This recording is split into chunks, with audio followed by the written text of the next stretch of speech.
अनेक वेळा व्यक्तिरेखा दुःखी होतो. मग दुःखाचे कारण नक्की काय असते? अधिकारत्व ही सुद्धा एक प्रकारे दुःखाचीच व्याख्या आहे.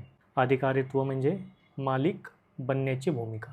आपले मन हे सदैव इतरांनी आपल्याप्रमाणे वागावे, इतरांनी आपल्याला जे चांगले आहे असेच करावे, आपल्या मर्जीप्रमाणे वागावे, यासाठी सदैव आपल्याला उत्तेजित करत असते.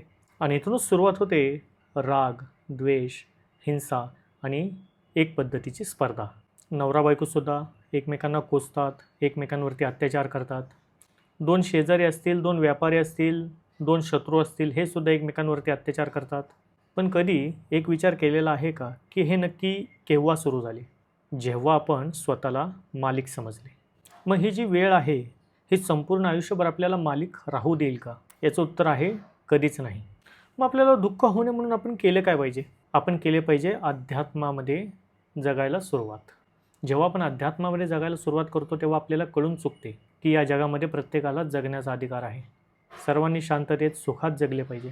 स्वतःहून इतरांना दुःख देऊही नका आणि दुःखी राहूही नका. सत नमो आदेश, गुरुजी को आदेश.